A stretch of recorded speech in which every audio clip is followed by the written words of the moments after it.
Hello everyone, welcome to the most comprehensive review of acids and bases for AP Chemistry on YouTube. I'm serious.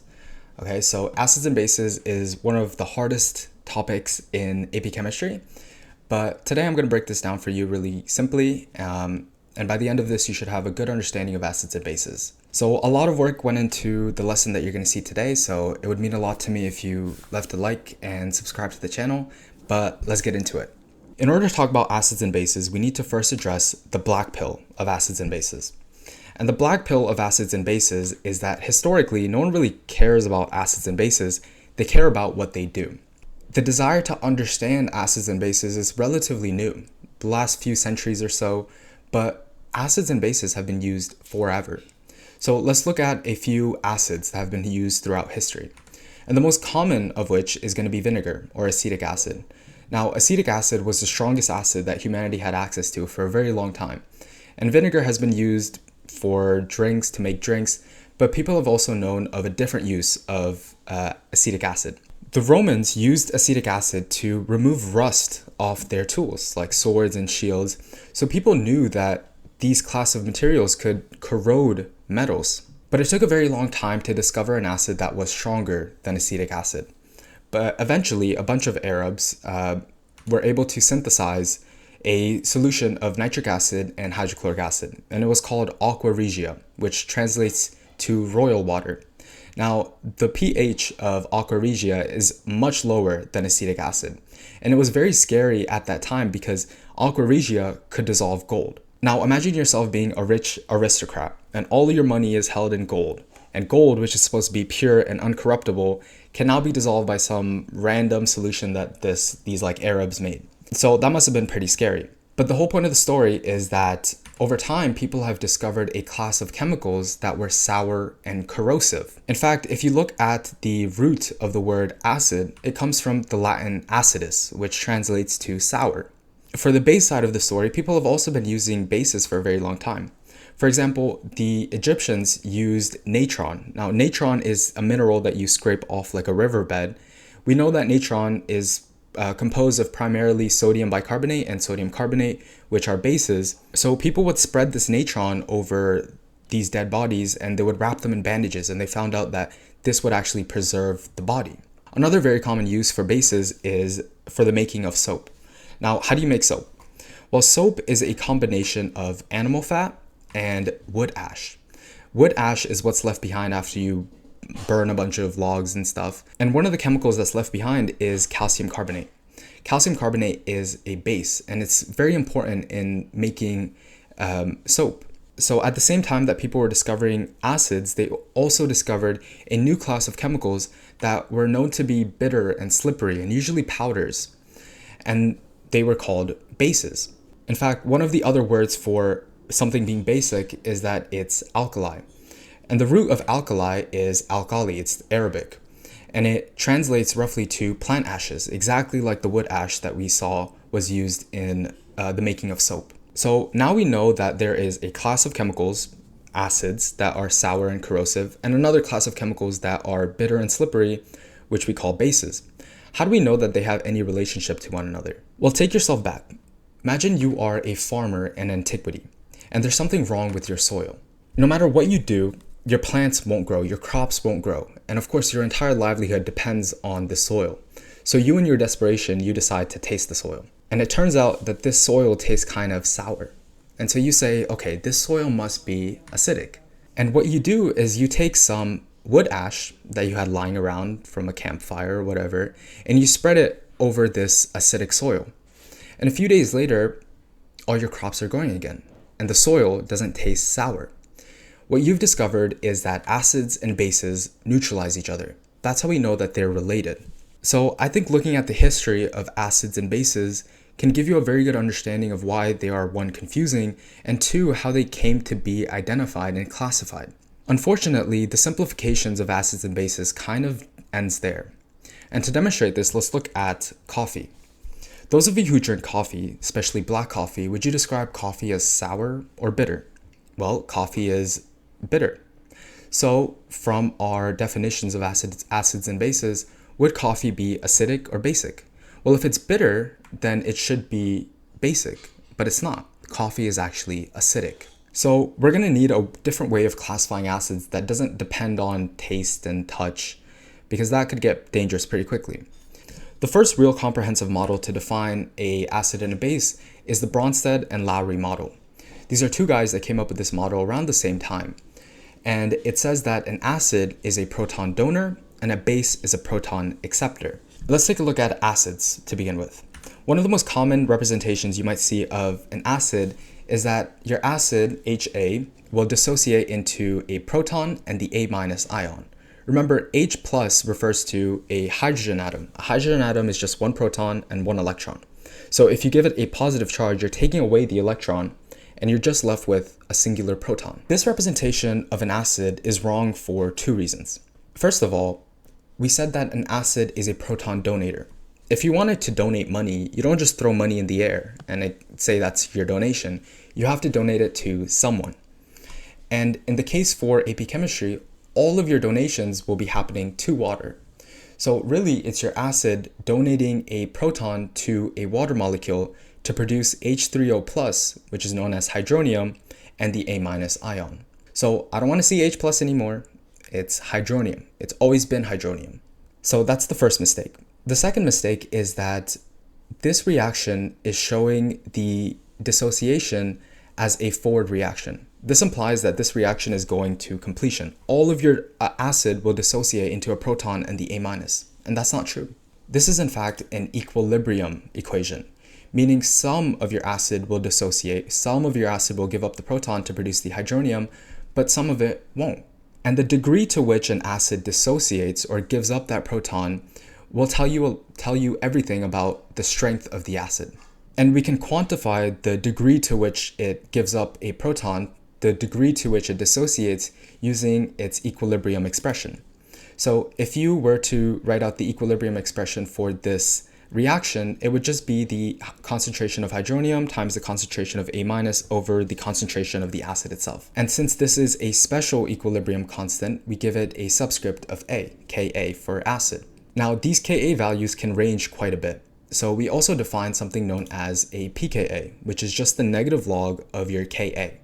This will simplify the scale, but it also flips the scale. So for example, if your acid dissociated a lot, all of these concentrations would be really high and your acid concentration would be really low. What does that mean about your Ka? Well, if your numerator is very high and your denominator is very low, then your Ka will be very high. So an acid that dissociates a lot, or a strong acid, will have a high Ka.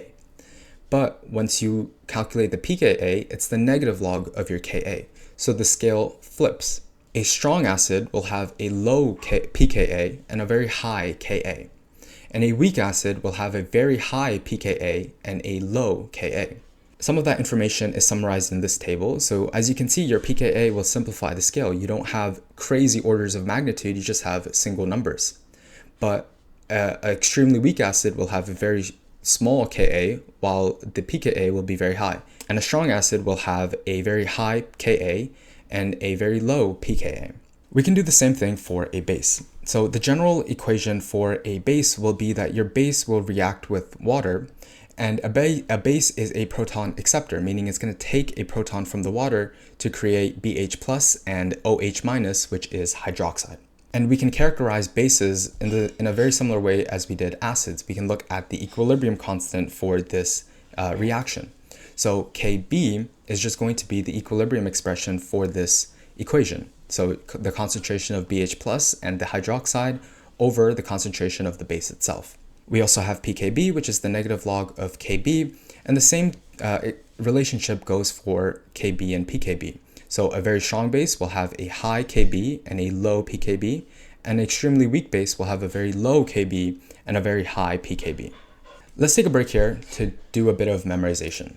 And these are some strong acids and some strong bases, 6 of each. And it is very pertinent that you memorize these. I don't care what you have to do, make some flashcards, make a Quizlet, do whatever you have to do. If you encounter any of these chemicals, you should instantly be able to identify that this is a strong acid or a strong base. If someone asks you, is potassium hydroxide a strong acid or a strong base? Strong base. Immediate. You need to know this. And you have to drill it into your head. So make sure you memorize these. It's not too much, and eventually you'll encounter these chemicals so many times that even if you don't memorize them, you'll end up memorizing them in the long run anyways. So it's best to just do it now. Okay, so we've discussed that the degree of dissociation of an acid or base will determine the strength of the acid or the base. But what does that look like? To demonstrate this, let's look at hydrochloric acid. Quick, is hydrochloric acid a weak acid or a strong acid? If he's a strong acid, that's very good. You are right. pKa is -7. That's a very low pKa, meaning this is a very strong acid. So let's say you had some sort of solution and you added a molecule of hydrochloric acid in there. What's going to happen? Well, the hydrochloric acid goes in and it donates that proton to a molecule of water, producing the hydronium ion. After it's done that, it's going to dissociate and just chill in the solution. Let's say you had another solution, and the solution is the exact same volume as the first solution. But this time, instead of adding one molecule of hydrochloric acid, you add 2 molecules of hydrochloric acid. So both of these will donate a proton to the water, creating hydronium, and both of them will dissociate fully. Now, let's say you had a third solution with half the volume of the other 2 solutions. And in this one, you just add 1 molecule of hydrochloric acid. The same thing happens. So even though you have solutions of hydrochloric acid, even though the pKa of all of these chemicals are the same, the concentration of hydronium in these solutions vary. The concentration of hydronium in the second and third solutions are the same, even though you added 2 molecules of hydrochloric acid in this one and only 1 molecule in this one. So it's good to characterize the strength of an acid numerically using Ka or pKa, but you can create solutions of varying pHs using the same acid. And that's exactly what pH is. pH is a numerical equation. It tells you that pH is equal to the negative log of the concentration of hydronium. So these solutions would have varying pHs even though they're made of the same acid, which has the same Ka. And the same story goes for bases. So let's look at a weak base, such as ammonia. Ammonia has a pKb of 4.75, so it's about a weak base. Now, what happens when you add ammonia to the solution? Well, since it's a weak base, most of it won't dissociate. However, once in a while, one of these ammonia molecules will act as a proton acceptor, and it will take a proton from a molecule of water, creating the ammonium ion and leaving behind the hydroxide ion. In this animation, 1 in 5 ammonia molecules dissociated, but in reality, it's more like 1 in 100 for ammonia. But POH, we can define a POH as the negative log of the concentration of hydroxide.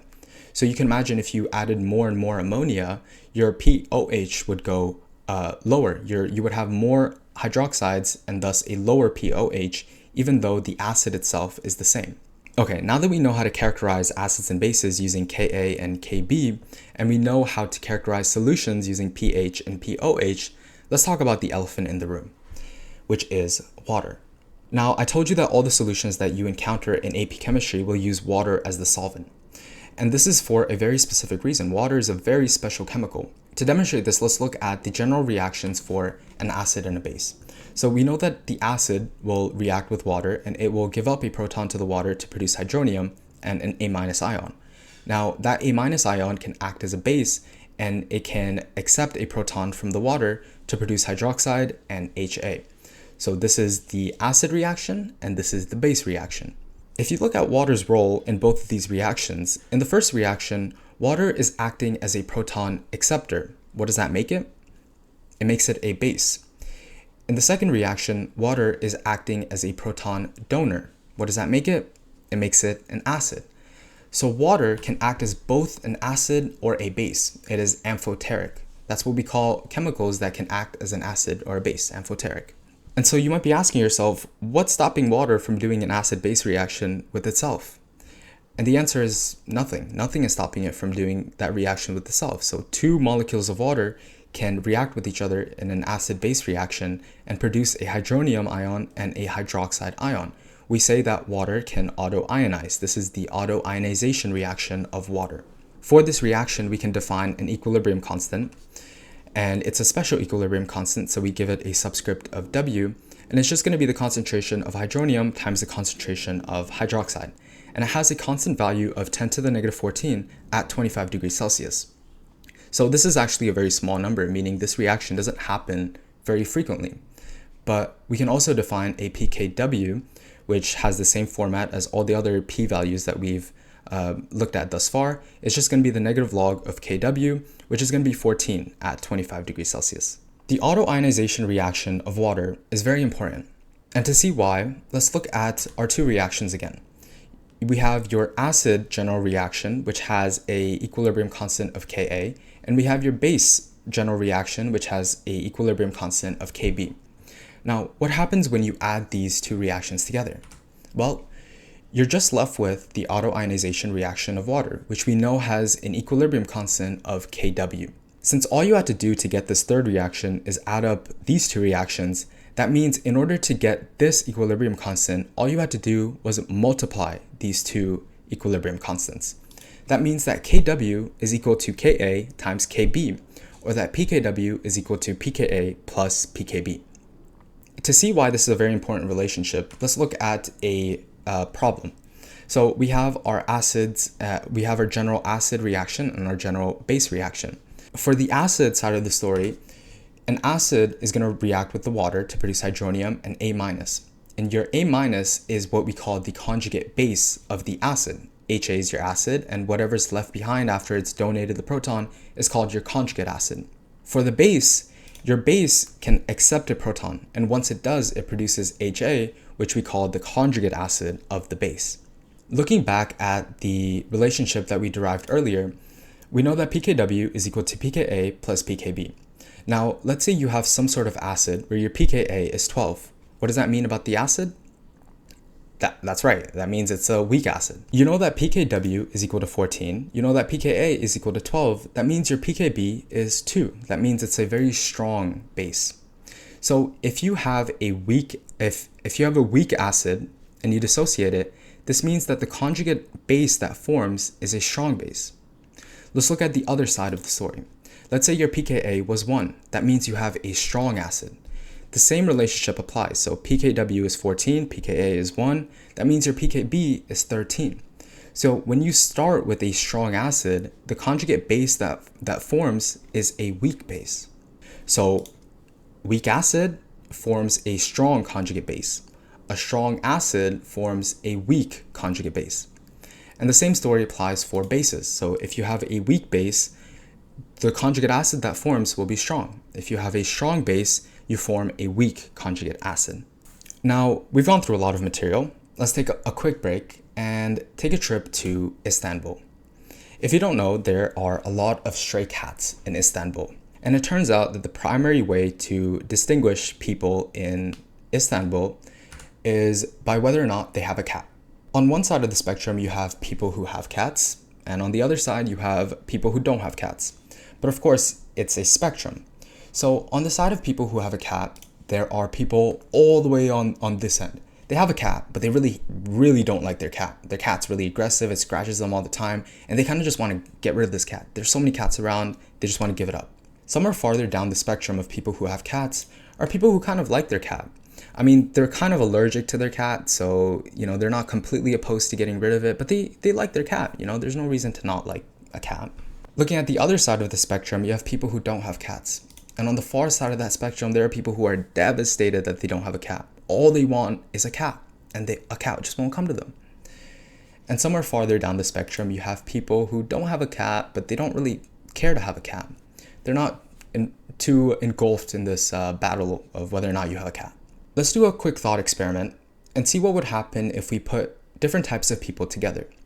For example, let's say we put together a person who has a cat, but they really don't like their cat. And you put them with someone who doesn't have a cat and they really want a cat. Well, what happens? Well, one person gives up their cat, the guy with the cat gives the cat up, and you have two very happy people. Now that's probably the best case scenario. Let's look at a different scenario. Let's say we have someone who has a cat, but they don't really like their cat and they really want to give up their cat. And there's someone that doesn't have a cat, but they've never thought about having a cat. They don't really care to have a cat, but this person is so persistent on giving up their cat that they're like, okay, maybe I'll just take the cat, maybe it'll have a better life with me. So what happens? Well, the person who wanted to give up their cat becomes very happy, but the person who didn't really want a cat in the first place now becomes really mad. They're like, now I just have a cat that I didn't really want and I really want to give it up. So what happens is that that person who didn't have a cat was forced to have a cat, and now they became just like the person that gave them the cat in the first place. Another scenario is that you have someone who doesn't have a cat and they really, really want a cat. And they meet someone who has a cat, but again, they're like kind of allergic. So they like their cat, but if someone wants it that bad, then they must be able to take really good care of the cat. So what happens? Well, the person with the cat gives up their cat. And that person that didn't have a cat becomes very happy. But the person who had a cat and now doesn't becomes devastated. They want their cat back. The last scenario that we can look at is someone who has a cat and they don't necessarily want to give up their cat. And there's someone who doesn't have a cat but doesn't really want a cat. There's not enough motivation there for anything to happen. So nothing happens. The person with the cat keeps the cat and the person without the cat doesn't have a cat. Maybe you'll be shocked to find out that we're not actually talking about cats in Istanbul. We're talking about acid-base reactions. I know, grand reveal, guys. And instead of people with cats and without cats, we're looking at chemicals with excess protons and chemicals without excess protons. So on the side of chemicals that have excess protons are going to be strong acids and weak acids. So a strong acid has an excess proton and it readily wants to give it up. A weak acid has an excess proton but doesn't really want to give it up. On the side of chemicals without protons to give up, you have weak bases and strong bases. A strong base will readily accept an extra proton, and a weak base will accept a proton, but you're going to need some convincing there. So let's look through these reactions again. For the first reaction, this is a strong acid plus a strong base, and what forms is two neutral compounds. You form water and a salt. For the second reaction, you have a strong acid and a weak base. Now the strong acid will give up the proton to the weak base, and the strong acid becomes a water molecule, and the weak base becomes a strong acid. This goes back to the relationship that we looked at earlier. So the conjugate acid of a weak base is going to be a strong acid. The third reaction is going to be a strong base and a weak acid. So what forms? You have water and a strong base. Again, a weak acid, the conjugate base of a weak acid is going to be a strong base. And lastly, you have a weak acid and a weak base reacting and nothing happens. You're just left with the weak acid and the weak base. And these reactions of acids and bases can be used for titrations. Now, a titration is a technique used to determine the concentration of an analyte by gradually adding titrant. So let's say you were given some mystery solution. You are given 100 milliliters of some mystery concentration of hydrochloric acid. How would you go about determining the concentration of hydrochloric acid? Well, you can take a solution of known molarity, for example, sodium hydroxide. Let's say you have a solution of 1 molar sodium hydroxide. You can use that to titrate the solution of hydrochloric acid and determine the exact concentration of it. So how can you do that? Well, you can add in an indicator to the solution, such as phenolphthalein. Now, phenolphthalein in the acidic range is going to be clear, and in the basic range is going to be pink. So right now it's pretty clear. That means this solution is currently acidic. As you start adding your sodium hydroxide, an acid-base reaction is going to take place. Your hydrochloric acid is going to react with the sodium hydroxide to produce two neutral compounds, water and sodium chloride. So as you add it slowly, the solution will start doing this reaction and it'll go from acidic to more and more basic. And the point at which the solution changes color from 7 to 8 is what we call the equivalence point. At the equivalence point, all of your hydrochloric acid has been neutralized by the sodium hydroxide. And the more sodium hydroxide you add, now you're just increasing the pH of the solution because there's no acid to neutralize the base. If it took 100 milliliters of this 1 molar sodium hydroxide solution to change the color, what does that tell you about the concentration of the hydrochloric acid that you started with? Well, that must mean that since this reaction is in a 1-to-1 stoichiometric ratio, this molarity must be 1 molar. It took 100 mils of 1 molar sodium hydroxide to neutralize 100 mils of 1 molar hydrochloric acid.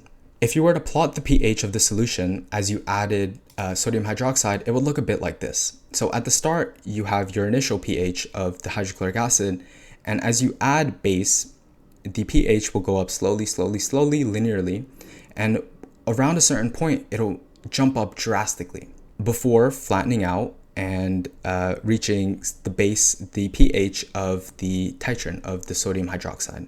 In this range where it increases drastically is going to be your equivalence point, about halfway up that sharp incline. In this reaction, the equivalence point is exactly at 7 because you have a strong acid and you have a strong base. So once those react, the products that form are neutral. So once all of it has neutralized, you create just a solution of neutral chemicals. If instead you had a weaker acid, such as acetic acid, what would happen is that the acetic acid would react with the sodium hydroxide, and the conjugate base that forms will be a strong base. This means that when all of your sodium hydroxide has neutralized all of your acetic acid, it won't be fully neutral because you have this salt here, which is slightly basic. That means in your equivalence point won't exactly be at 7. It'll be slightly above it because the salt that forms is slightly basic. Another application of acids and bases is going to be the formation of buffer solutions. So a buffer solution is something that is able to resist a change in pH. So in this reaction, you can see that immediately as you add your strong base, the pH changes. How do we engineer solutions that resist a change in pH? We all know that our blood is very sensitive to the pH. All the enzymes within our body are very sensitive to pH, and even slight changes to pH can completely destroy our enzymes and kill us. So how do we produce solutions that are resistant to pH changes? To demonstrate this, let's look at carbonic acid, H2CO3. Carbonic acid is a pretty weak acid, and let's say we have a solution of carbonic acid with a pH of 4. Now, since it's a weak acid, most of the carbonic acid stays intact, but you have some of it dissociating to produce the hydronium ion and the HCO3- ion. What's going to happen to the solution if I add base? Well, the base, in this case OH-, is going to react with the carbonic acid, the H2CO3, to produce H2O and HCO3-. So adding a base to this weak acid doesn't exactly change the pH very much because there is acid to neutralize the base that's been added. However, if you add acid to the solution, if you add H3O+, well, that H0+ is going to need the HCO3- ions to neutralize it, but you don't have a lot of those floating around. Again, carbonic acid is a weak acid. So the pH of your solution is going to start to go down very drastically because as you add the H3O+, it's going to be neutralized by these conjugate bases that are there, but there's not a lot. So soon it's going to start to accumulate. So although your solution can take a good amount of base, it can't take a lot of acid.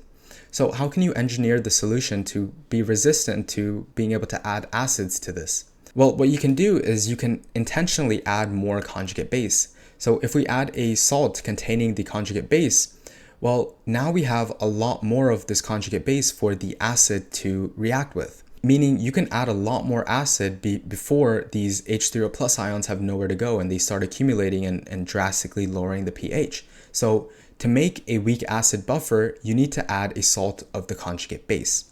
Let's look at bases. So let's look at ammonia.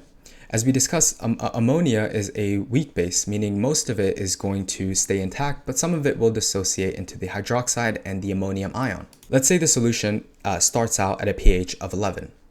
What's going to happen if we add acid to this? Well, the acid, the H0+, is going to be neutralized by the ammonia that's already in the solution, and the pH will stay roughly about the same.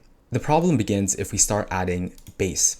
Now, the base is going to need the ammonium ion, the conjugate acid, to neutralize it. But as we can see, there's not a lot of it in the solution. So the pH is going to start going up very drastically, very quickly. And how do we counter this? Well, we can add a salt of the conjugate acid. We can add, for example, ammonium chloride to this so that we have more of these ammonium ions in case base is added. So to make a weak base buffer, you add a salt of the conjugate acid. The amount of excess acid and base that your solution can accept is going to depend on the concentration of the conjugate acid that you add. For example, if you add just a little bit, well, you only need just a little bit of added base for all of that to be neutralized.